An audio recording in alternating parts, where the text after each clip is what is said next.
Om Namo Bhagavate Vasudevaya.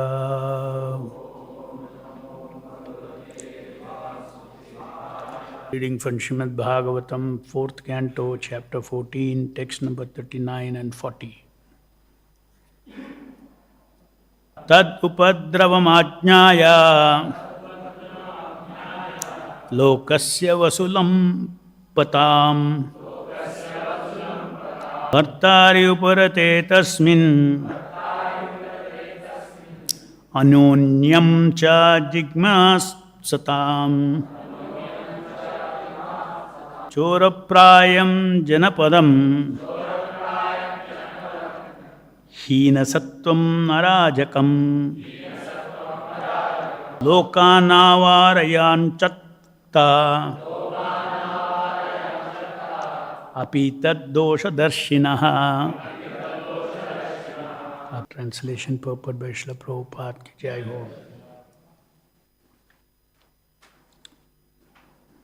Upon seeing the dust storm, the saintly persons could understand that there were a great deal of irregularities due to the death of King Vena. Without government, the state was devoid of law and order, and consequently there was a great uprising of murderous thieves and rogues who were plundering the riches of the people in general. Although the great sages could subdue the disturbance by their powers, just as they could kill the king, they considered it improper on their part to do so. Thus, they did not attempt to stop the disturbance. Purport.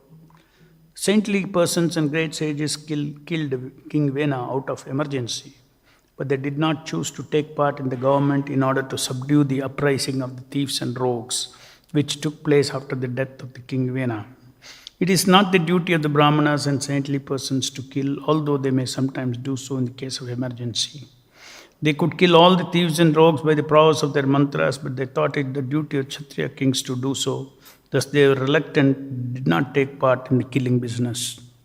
Thus ends the Bhaktivedanta purport. So after killing King Vena, the great sages were in discussion, and suddenly they saw a dust storm coming from all directions. And this was due to the running of thieves and rogues who were engaged in plundering the citizens. Upon seeing the dust storm, the saintly person could understand that it is due to the absence of the king. The rogues and thieves were plundering people, taking away all their riches.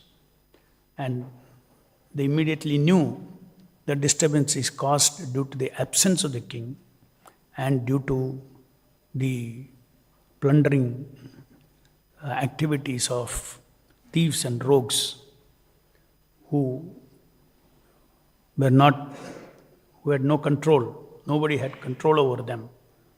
It is usually the Kshatriya who protects the citizens from thieves and rogues. From this it appears that King Vena, though he was envious of the Supreme Personality of Godhead, it appears that he was ruling the kingdom, giving protection to the people against rogues and thieves. Of course, he was a bigger rogue. So, just like there is a story of people took a thief, a big thief, to Alexander the Great, the historical Alexander the Great. And then he was questioned by Alexander, "Why did you steal?" And he replied that I am a small thief, you are a big thief. By conquering so many kingdoms, other people's property, you're a big thief. So, we have to be very careful. Somebody may be very honest, apparently. Another incident is where, another anecdote is where a team of thieves decided to plunder a rich man, and they took away all the booty. Then afterwards they sat together and they said, we should distribute this fairly. They are fighting against each other. My share is this, that, and that is this. So one of them said, we should be honest. No, we should distribute this fairly.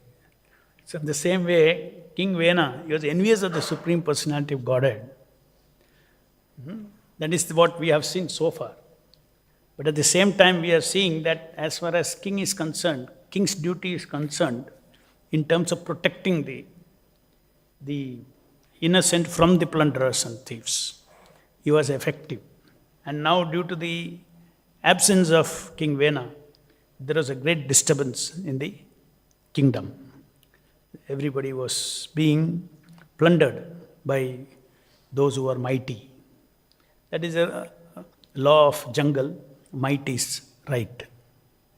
So wherever there is no proper kshatriya to impart fairness or justice or implement laws of harmonious living, then automatically there will be great disturbance within such a society. Just like you see, there are all simple examples. Recently in Bangladesh, when there was no king or there was no ruler, no government, for a few days there was only murder, arson, plundering. That is the nature of one class of human beings.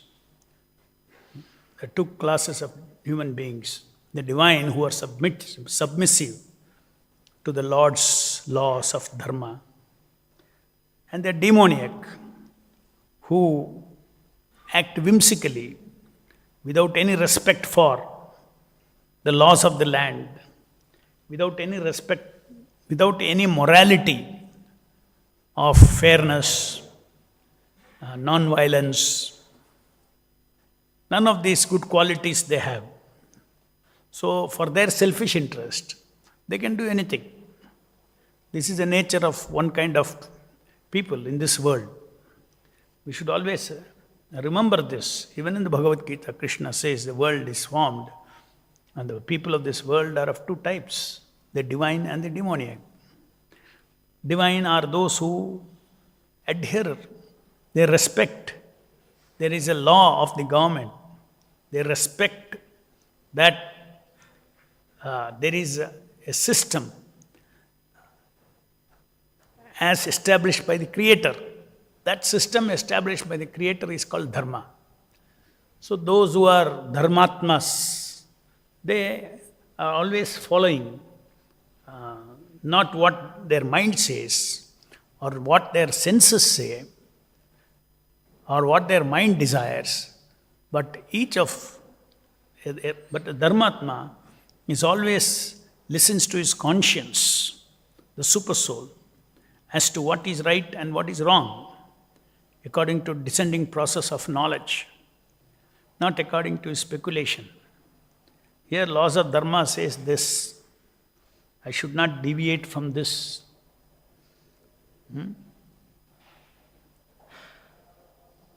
So even Krishna says, I come down from time to time to re-establish dharma when it has declined.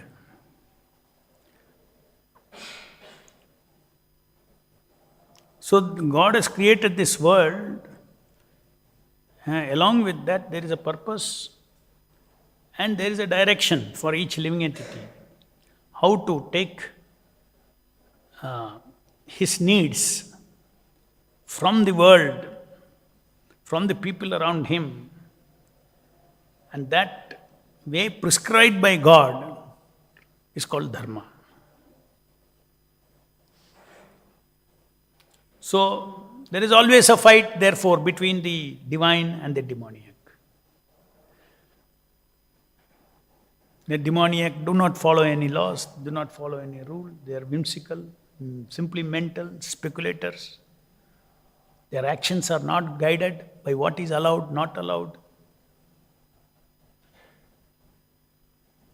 Immediately, whatever satisfies their senses, they'll immediately do that. So sense gratification or pleasure rules their life, not obedience to God. Pleasure is all in all for them. But for the divine living beings, surrendering to the Lord's will is primary. Therefore, this value called prayers and shreyas is there. Prayers means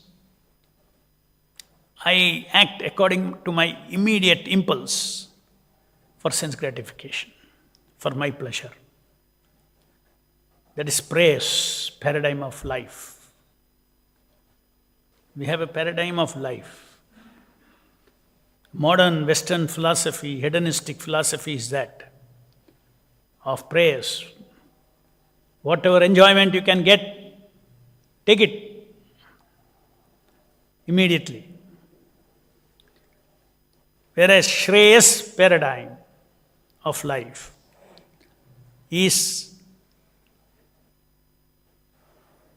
dharmic paradigm, wherein he knows that if I whimsically try to enjoy whatever immediately is enjoyable, and if it is against the dharma, then I will have to pay for it and I will have to suffer for it.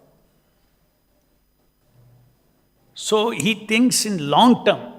Now I may enjoy, but with each enjoyment I am laying the seed of a future pain. Each illicit enjoyment. So stress, we may take immediate enjoyment, but there is always, we are checking whether that is sanctioned by the Lord for me. As per dharma, is it sanctioned to me? Then I will take it. Otherwise, I will control myself, self-control. Only prayers can be countered by self-control. The force of prayers can be controlled by self-control. Self-control means I have to hold my bodily senses now in my own long-term self-interest. Every kind of sense gratification is a womb of future pain.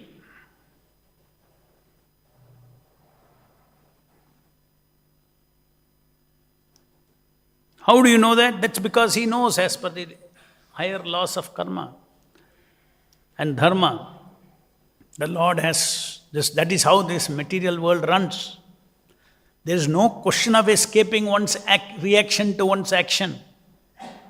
Whether good or bad action, every one of us are governed by stringent laws of material nature. And that stringent laws of material nature is called karma. Why each of us are different bodies, different beauty, different strength, different opulence, different intelligence. Every one of us are different. God has not created this difference. He has given us the freedom to create the differences. He has given us the freedom for each of us to be unique in either good qualities or bad qualities, according to your good acts or bad acts, according to your actions as per the laws of the Lord in this world, or your actions which are against breaking the laws of the Lord. When you break the laws of the Lord, it is called papa karma. When you go according to your, we are talking still within karma, good karma and bad karma. Transcendental is something else. Transcendental goes beyond all morality. In morality is not final. is not absolute. Pleasure of the Lord is absolute. Sometimes for a higher cause, morality has to be broken.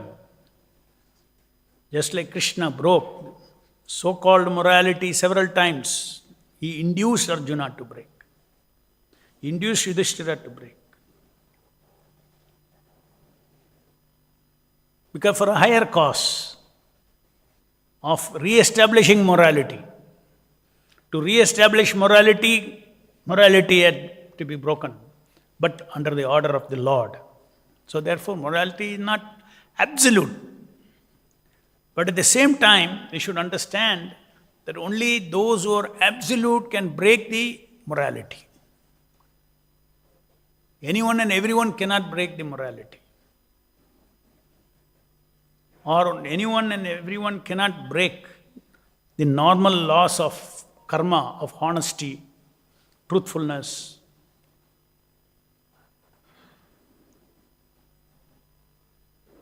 Cleanliness of relationships. Cannot. But as a truth, as seekers of absolute truth, we should understand that these are laws within this material world of Papa and Punya. And there is the higher laws of the Supreme Personality of Godhead, Krishna, who has a bigger view of the entire existence. In order to establish dharma in the world, it's a larger view. And such larger view only he has got, because he is infinitely intelligent, unlimitedly intelligent. We all have our narrow intelligence. Just like prayers means what? Oh, right now, there's no, you're blind to future. You're thinking, right now I should enjoy, and you don't see any connection between your illicit enjoyment and the punishment that you may get.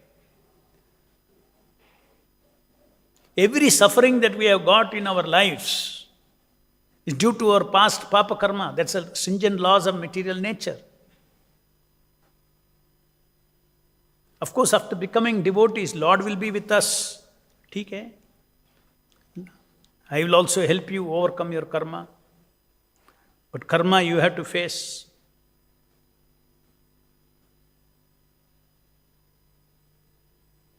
So a Vaishnava becomes extremely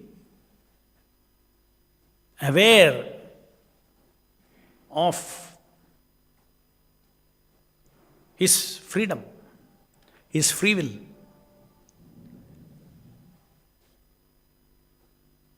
That he is, whatever he does, doesn't come free. Free will is not free. Either it will pay you something or it will take payment from you. When you do punya, it pays you. Do papa, it takes payment from you in future. So to have such overall view, one has to be in sattva-guna. When you are in tamoguna, then tamoguna and rajoguna, your paradigm of life is prayers. Go into animal kingdom, everything is based on prayers. Immediate impulse.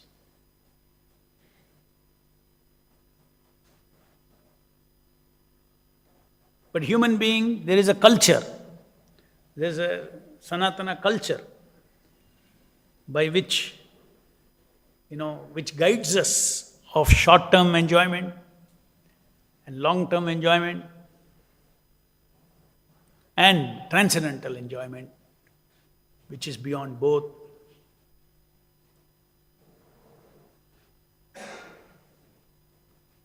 So here we are seeing, in Bhagavatam there is a lot of, everything is seeing the principles of material life also.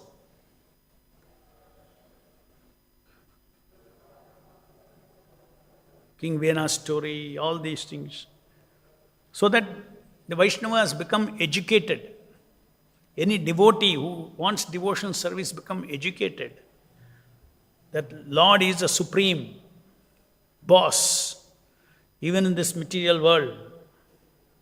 And unless we change our paradigm of life of being obedient to the Lord every moment, in everything,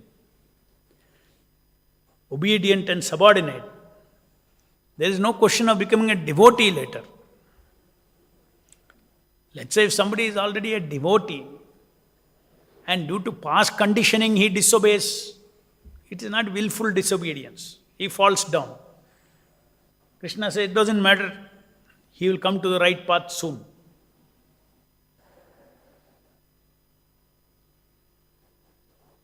But if he does not have the overall philosophy of life, to be obedient to the laws of nature,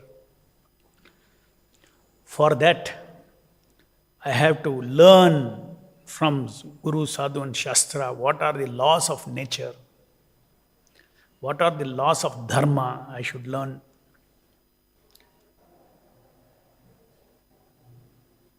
No doubt punya is always favorable for transcendental devotion service. Whereas papa retards, pulls you down. Punya gives you a push in devotion service. Therefore, it is relevant for us also to become free from sinful activities, free from breaking the laws of normal karma also. So, Vaishnava is also a dharmatma. That means he adheres to the dharma. But when there is a competition between dharma, adhering to dharma, and pleasure of Krishna, he chooses pleasure of Krishna. Very carefully. Exception. Just like if you see in life, exceptions are required.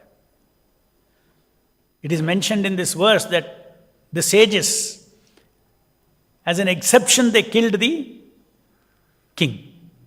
Normally, sages should not kill king. It is beyond their assigned duty. But it is said here clearly that it is an emergency.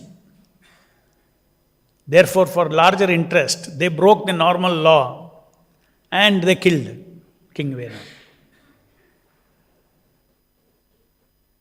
Which people may criticize. Where is it according to dharma? How you have killed this king?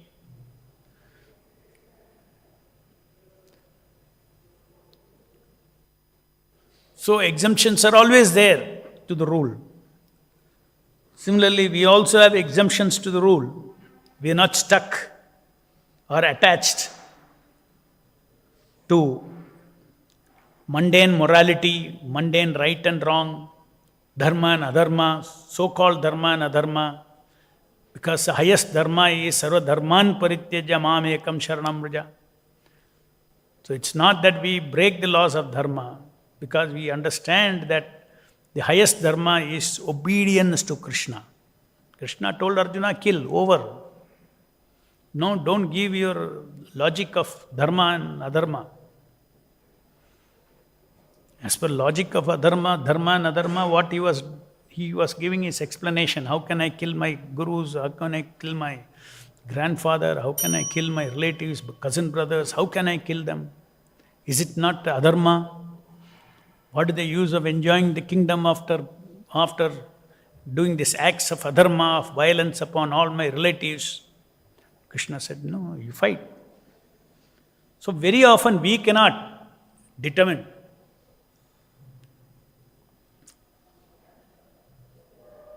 what, especially when you have to break the laws, what is dharma and adharma? What is real, absolute dharma and adharma? In fact, that's a very important lesson for Vaishnavas, though it is important because, you see, we in Kali Yuga, everybody is born a Shudra, and we have no, even in our own life if you see, just out of culture certain things we did not do, sinful activities.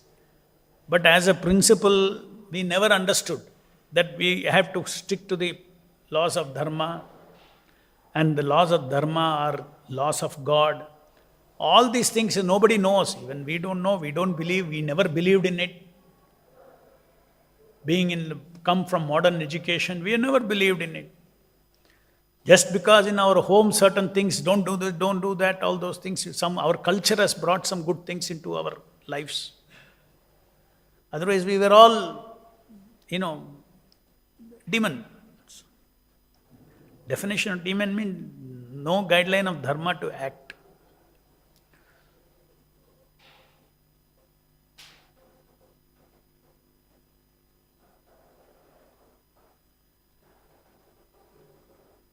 So Krishna consciousness is what can help us in every situation, acting for the pleasure of Guru and Krishna.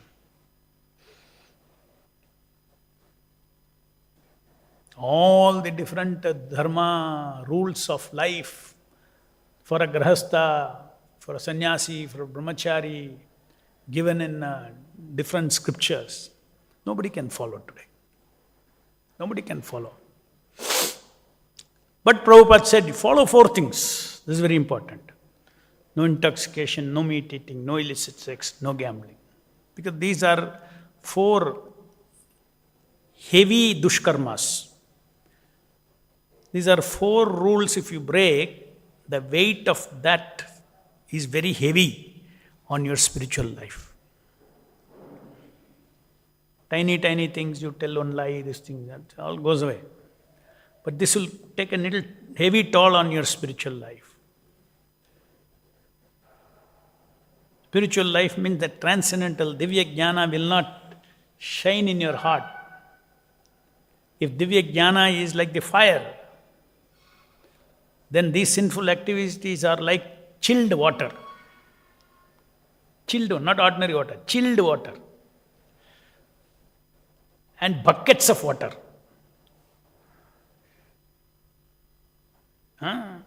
You can get wet by one small drop,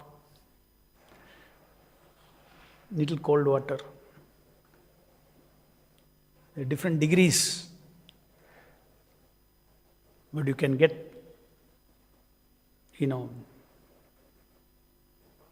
completely wet with chilled water, putting out all your fire.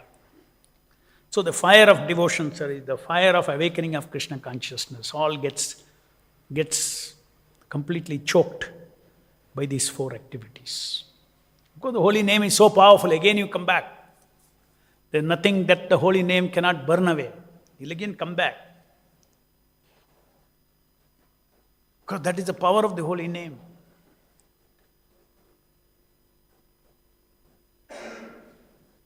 But if that becomes a repeated habit of sinning and then again countering by holy name, then naturally it will not be effective. Because you cannot cheat God. Genuine weakness, you struggle, go on struggling. Nama Prabhu will always help us and bring us to the stage of sinlessness. Apapavidam, sinlessness. Our chittam becomes pure enough by flow of divya jnana, enlightenment.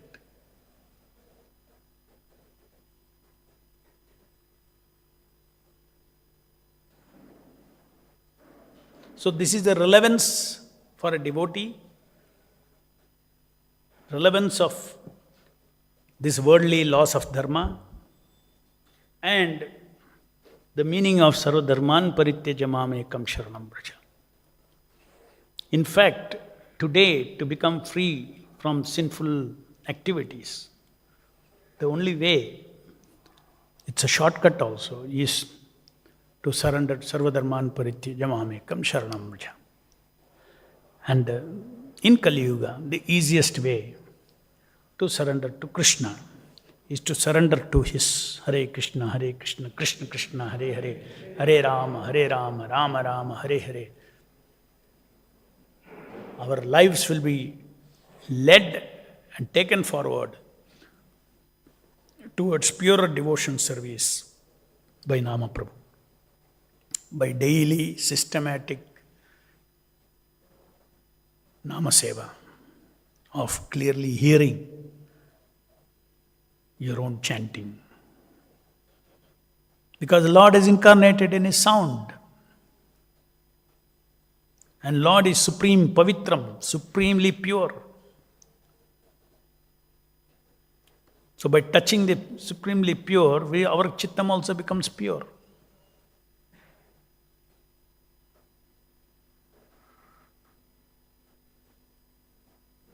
Hare Krishna, Krishna Krishna, Hare Hare, Hare Rama, Rama Rama, Hare Hare. Any questions?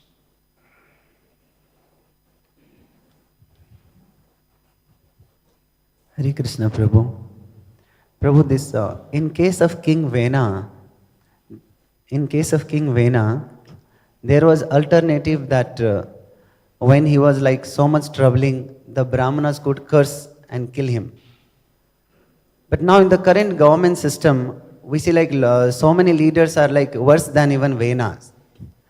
So what is the solution for that? Should devotees curse them? First of all, our curse has no effect also. So what should be the solution for this? The solution is, just like these rishis did, we should chant and hear nicely. And then we'll get that Shakti into the atmosphere. You don't have to directly go and do anything. Just like the rishis, they never go and physically killed him, right? So that is the power of Nama Sankirtana that we have earlier discussed in the lectures, that the more and more Sankirtana happens, more and more Vaishnavas becomes empowered. Their consciousness is very powerful. We should become powerful rishis in a different sense, pure devotees. And then that can change the world, that can impact. And because they are also not in control of themselves. Material nature, the forces of nature is that you give a counter force. Yes, a rishi, strong nature, strong wish for the welfare of the world. Devotees, Vaishnavas, strong desire to see a peaceful world. Those who are purely chanting, if they desire peace in this world, then automatically there will be forces which will counter the forces that destroy the peace in this world. So it's not our immediate, what we can do physically or in the normal world. Vaishnavas are always desiring that this world should be the way the Lord wants it to run. The world should become free from sinful activities. Material world in that way, from the absolute platform, yes, it is miserable. But material world is also one of the schemes of the Lord. If somebody wants to live peacefully except birth, death, old age and disease, all other things, it is possible to live. There are good civilizations, golden civilizations. These four things cannot be avoided. But there can be peaceful kingdom, people can be happy, materially happy, no starvation, no poverty, no theft, no dishonesty, no violence. It can happen in this world also because Lord has designed like that. If the laws of karma had adhered to, there can be peace, temporary peace, material peace in this world. It is not impossible. Because it is an eternal scheme of the Lord, either be in the spiritual world or be in the material world. So much freedom He has given. Or you become sinful.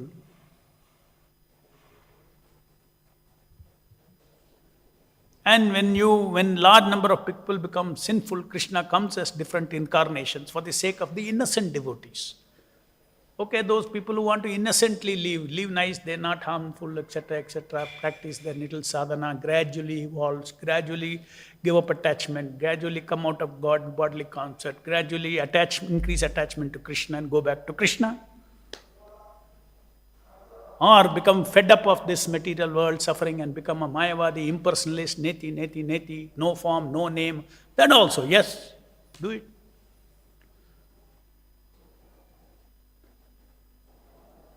All this freedom is given to different living entities. So therefore, if we increase the spiritual force on the earth, because Sankirtana means the Lord is descending on the earth. It's an external sound. Lord is all-pervading. That all-pervading Lord does not affect this world. He is transcendental. His role is simply sanction and this thing, total freedom. As you deserve, as you surrender, I reciprocate, Krishna says.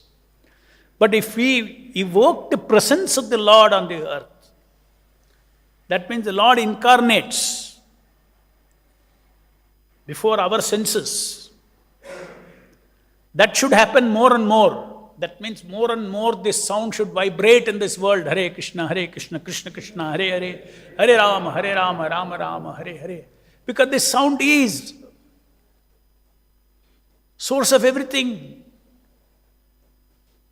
Source of peace, source of power, everything this sound is. All positive peace, positive power, everything. And therefore we are invoking, when we invoke Sankirtana, when we invoke the Lord, the gross sound of Sankirtana, it is very powerful to counter many of the negative forces that are there.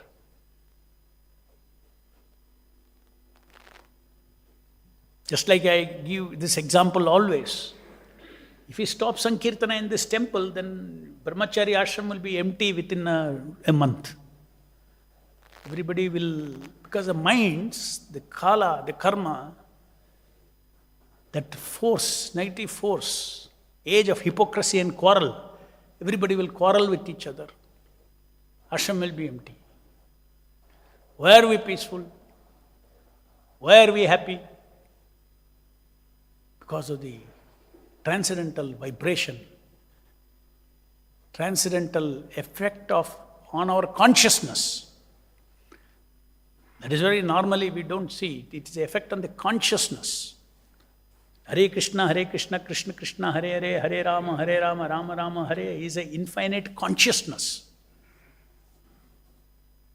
That sound is an expression of that consciousness. That's why it's called Chinmaya Shabda. Ordinary material vibration creates sound. Material phenomena, vibration of air creates sound. That is not Chinmaya Shabda. When you chant Hare Krishna, Krishna Krishna, Hare Hare, Hare Rama, Ram Ram, Hare Hare, the Lord enters that sound. So it is a Chinmaya Shabda. It is the Lord Himself vibrating in His name.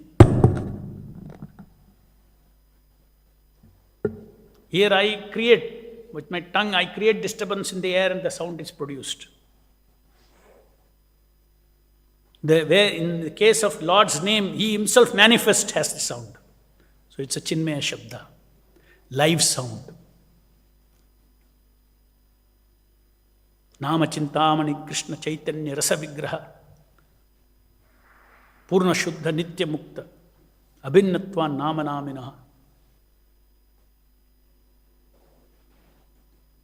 Purna Shuddha Nitya Mukta. It's an infinite consciousness. Who is Nitya Mukta? Only Lord is Nitya Mukta. Purna Shuddha. Fully pure. So your consciousness, by hearing it, you will get Purna Shuddhata. You will get Mukti. Mukti means liberated from three modes of material nature. You may be in this material world. Any other question? Hare Krishna, Prabhu. As Prabhu have asked, in the case of King Vena, worldly, he was dealing with that, and the devotee's life. I have got the answer partially, but wish to understand over here. in a ISKCON umbrella, you have Understand mentioned- what? In the ISKCON umbrella now, within organization, I'm saying, within organization, ISKCON umbrella, overall, Prabhupada's ISKCON, I'm quoting here the recent news which has happened in northern part of India. In the name of Krishna, there's a sense gratification, illicit enjoyment has happened, so which is creating a future pain in organization. Which is creating? Future pain in organization, even create, in the name of ISKCON. So how do we understand? I got a little partial understanding, yes, holy name is powerful, but it somewhere impact our services while in the preaching, that in the name of ISKCON, these things are also happening. What is the last part? While serving service in the preaching, people questions us that in the name of serving Krishna, sense gratification business. In the name of serving Krishna? Sense gratification business is Sense going on. gratification, Yeah. This is connected to the recent mishap in northern part of India. So, what's the question? How do we, this, as you mentioned in the lecture, that there's a future pain is getting created for an organization as ISKCON. Yeah. You see, devotion service is, when people come to devotion service, there are different classes of devotees. It's not one class. There is absolute neophytes. So neophytes, that means their consciousness is not still risen above tamoguna, rajoguna. Normally, still devotion service, they say, I used to say, okay, there are roti, kapda, makan devotees also. You can't help them. See, you can't help because their consciousness was like that. And then they come into ISKCON. Either they can remain roti, kapda, makan devotee, because devotion service is so powerful, he can become a pure devotee also. But the truth has to be understood that is one extreme I am saying, roti, kapda, makan. Then there are, not roti, kapda, makan. What in the outside world, what do people after get the roti, kapda, makan, what do they want? Power. They want name, they want power, they want control. Correct? So they go from, just like karmis go from that and they seek power, name, all that. Devotees also, if they are not very properly situated with proper association, I am saying they are neophytes. So at neophyte stage, they need practically a kshatriya, a temple president, who is very heavy. This cannot be a place for these things. Change your consciousness. Be Krishna conscious, not roti kapda conscious, not name fame conscious. You will contaminate the institution. Prabhupada said that can devotee dress there will be demons in the society. Can be there.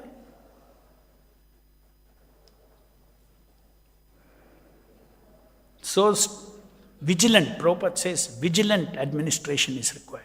Spiritual administration. That is the responsibility of the temple president. That atmosphere should also be, just like if some devotees using their power, they are exploiting, harming other devotees and bullying other devotees, then what happens? The complaint comes to the temple president. Temple presidents have to give a protective atmosphere for devotees. Very important. So unless there is a strong, because it's a community. Community requires administration of power. Otherwise power will be misused. A temple president's job is like a Raja Rishi, not ordinary king. He's a spiritual head, handling spiritual power, to see that goal of administration is not money, goal of administration is not all this. Goal of administration is to give a good atmosphere for the devotees to practice their sadhana and ensure that they practice their sadhana. If somebody is not interested in sadhana, not interested in doing japa, he should not be inside, he should just go away. Why his karma should be put on the institution if he cannot chant 16 rounds? Anybody who doesn't chant 16 rounds, his karma will come into his body, into his life, and because he continues to be part of the temple, that karma temple has to take. What is the need? There's a way to counter all the dharma, medicine is given. If he doesn't take medicine, why are you in the hospital? You're not going to get cured. So these are some of the things that, if you read Prabhupada's letter for different temple authorities, you can see the spirit is this, that there has to be a powerful, alert, intelligent, with some spiritual advancement as the head of the temple. He expects this. If it's not there, then it'll all break apart. Any other question? Grandharaj Srimad Bhagavatam ki jai, Jagat Srila Prabhupada ki jai.